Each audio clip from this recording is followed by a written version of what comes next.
రాజకీయ పార్టీల విమర్శలు, ప్రతి విమర్శలు, అబద్ధాలు, ప్రజలను మోసం చేయడాలు అవి అవి ఎలా ఉన్నా కూడా మీడియా అనబడేది పత్రికల రూపంలో, టీవీ ఛానల్ రూపంలో ఈ మీడియా అనబడే వాళ్ళు కనీసం ప్రజలకు నిజాలు తెలియజెప్పడం కోసం పనిచేసేవాళ్ళు. ఆ జమానా పోయింది.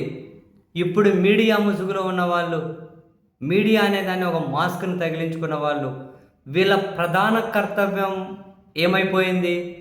ప్రజలకు నిజాలు తెలియనియకూడదు. ప్రజలకు నిజాలు తెలియడం ప్రమాదకరం. ఎవరికి ప్రమాదకరమో మీరు ఆలోచించుకోవాలి. అసలు వీళ్ళ వీళ్ళ కర్తవ్యమే ప్రజలకు నిజాలు చెప్పకూడదు. మీరు ఎన్ని అంశాలైనా చూడండి. జగన్మోహన్ రెడ్డి గారి ప్రభుత్వ హయాంలో మంగళవారం వెళ్ళి 1000 కోట్ల రూపాయలు అప్పు తెచ్చుకుంటే ఆర్బీఐ దగ్గర ఫ్రంట్ పేజీలో బ్యానర్ హెడ్డింగ్ పెట్టి మంగళవారం అప్పుల వారం అని వార్తలు రాసిన వాళ్ళు ఇప్పుడు అదే మంగళవారం వెళ్ళి 7,000 కోట్ల రూపాయలు, 10,000 కోట్ల రూపాయలు తెచ్చుకుంటున్నా కూడా కనీసం ఒక చిన్న పేరా కూడా వార్త రాయడం లేదు అంటే ప్రజలకు నిజాలు తెలియకూడదనే కదా. ప్రజలకు నిజాలు తెలిస్తే ప్రమాదకరం అని చెప్పి వీళ్ళు భావించడం వల్లే కదా. జగన్మోహన్ రెడ్డి గారి హయాంలో అప్పులు విపరీతంగా పెరిగిపోయాయి. శ్రీలంక అయిపోతుంది, వెనిజులా అయిపోతుంది రాష్ట్రం అంటే ఆ విధంగా ప్రచారం చేసిన వాళ్ళు. ఇందులో కొందరు నాయకులు రాష్ట్రపతికి లేఖలు రాసి ఇంకా 14 లక్షల కోట్లని, 15 లక్షల కోట్లని నోటికి ఏదొస్తే అది మాట్లాడారు. సీన్ కట్ చేసి ఇప్పటికీ జగన్ 5 ఏళ్లలో చేసిన అప్పు అందులో 70% వీళ్ళు 1.5 సంవత్సరంలోనే చేసిన ఎవరు నోర్లు పెకలడం లేదు. ఏ పత్రికా టీవీ ఛానల్ నోర్లు పెకలడం లేదు. జనాలకు నిజాలు తెలియద్దా? ఏ అంశమైనా కేంద్రం నుంచి గ్రాంట్లు తగ్గిపోయినాయి, ఎందుకంటే ఆదాయం లేదు. జిఎస్టీ వసూళ్లు తగ్గిపోయినాయి. ఇవేమీ జనాలకు తెలియకూడదు అంటే వాళ్ళ పత్రికల టీవీ ఛానల్లో రాయరు.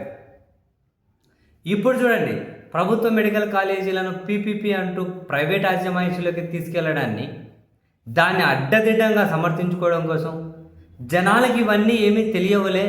పార్లమెంటరీ స్థాయి సంఘం నివేదిక అని, పార్లమెంటరీ స్థాయి సంఘం రికమెండేషన్స్ అని ఇవన్నీ తెలియదని చెప్పి అందులో వైసీపీ ఎంపీనే ఉన్నారు, పీపీపీ మంచిదే అని చెప్పారు, పీపీపీకి ఇవ్వాలని చెప్పారు అని చెప్పి తప్పుడు మాటలు మాట్లాడుతూ ఉన్నారు.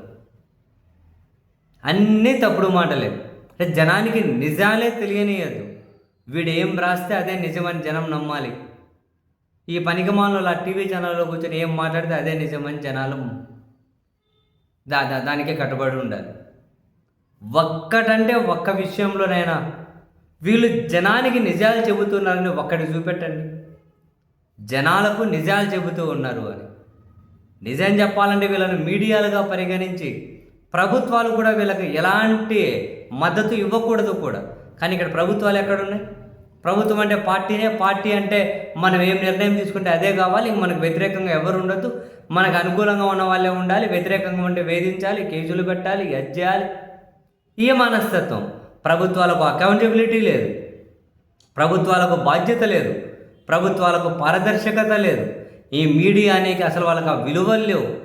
ఆ మీడియా అనే దాంట్లో 0.1% కూడా వీళ్ళు ఫాలో అవ్వడం లేదు.